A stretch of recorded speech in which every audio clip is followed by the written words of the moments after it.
একদা একটি গ্রামে রামু নামে একটি লোক বাস করত।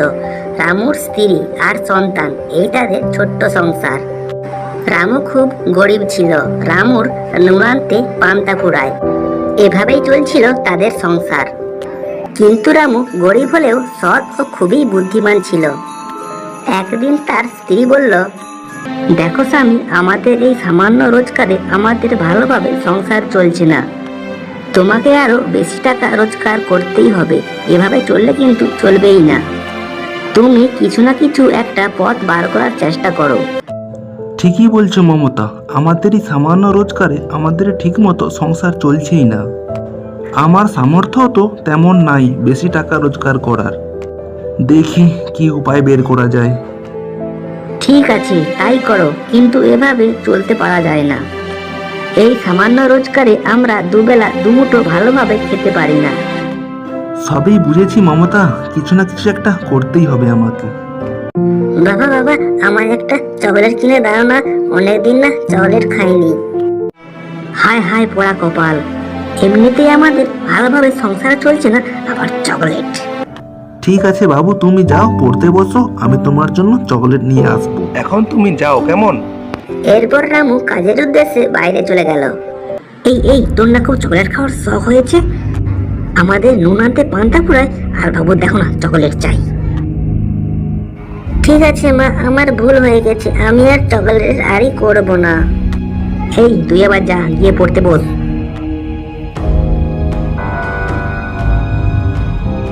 হ্যাঁ ঈশ্বর, তুমি একটু দেখো বাবুর বাবাকে, যাতে আমাদের সংসারে একটু রোজগার বাড়ে, একটু ভালোভাবে খেতে পারি।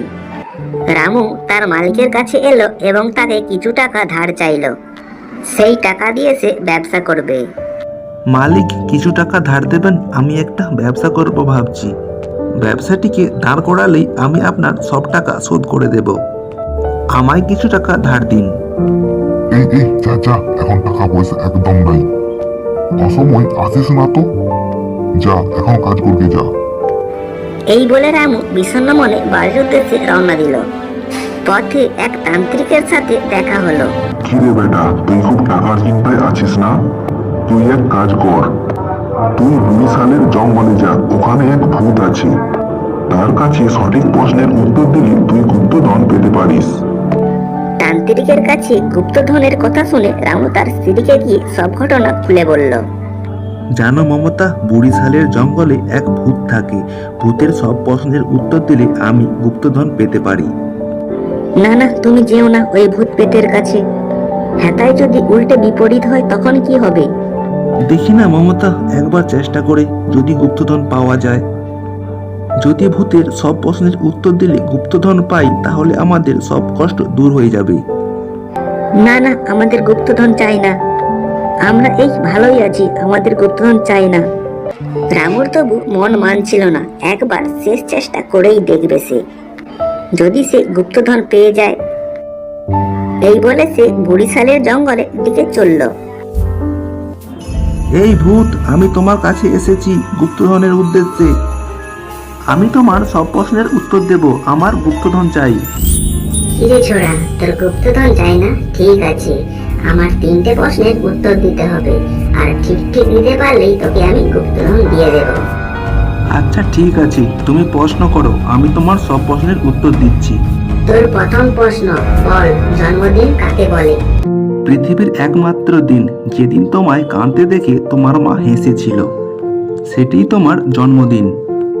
এরপর থেকে এমন একদিনও আসেনি যে তোমার কান্না দেখে তোমার মা হাসে। বাহ ছোড়া বাহ, তুই সঠিক উত্তর দিয়েছিস। এবার তোর দ্বিতীয় প্রশ্ন, ভারতের কোন রাজাকে তুই সবচেয়ে বেশি ঘৃণা করিস? আমি ঘৃণা করি নবাব সিরাজউদ্দৌলাকে। তিনি যদি ঠিকমতো জুতা পরতে পারতেন, তাহলে ভারতের ইতিহাসটা আজ অন্যরকম হতো। বাহ ছোড়া বাহ, তুই সঠিক উত্তর দিয়েছিস। শেষ প্রশ্ন, সঠিক উত্তর দিলেই তুই গুপ্তধন পেয়ে যাবি। বল, পৃথিবীতে শ্রেষ্ঠ ভালোবাসার নিদর্শন কোনটি? পৃথিবীতে শ্রেষ্ঠ ভালোবাসার নিদর্শন হলো রাম সেতু। কিন্তু তাজমহল নয় কেন? তাজমহল যারা বানিয়েছিলেন সম্রাট শাহজাহান তাদের আঙুল কেটে দিয়েছিলেন এবং তাদেরকে যোগ্য সম্মানও দেননি। অপরদিকে ভগবান শ্রী রামচন্দ্র যারা রাম সেতু বানিয়েছিলেন সেসব বানরদের আঙুল কেটে দেননি এবং তাদের যোগ্য সম্মানও দিয়েছিলেন আর নিজের স্ত্রীকে উদ্ধার করেছিলেন। তাহলে হলো না পৃথিবীর শ্রেষ্ঠ ভালোবাসার নিদর্শন রাম সেতু? বাহ ছোড়া বাহ, তুই সঠিক উত্তর দিয়েছিস। তুই এবার গুপ্তধন নিয়ে যা। ছোড়া, তুই খুবই বুদ্ধিমান লোক, গুপ্তধন পাওয়ার তোরই যোগ্যতা আছে। আয়, এবার তুই গুপ্তধন নিয়ে যা। এভাবেই রামু সঠিক উত্তর দিয়ে গুপ্তধন পেয়ে গেল আর প্রচুর বড়লোক হয়ে গেল। এরপর রামু বাড়ি গিয়ে আনন্দে দিন কাটাতে লাগলো।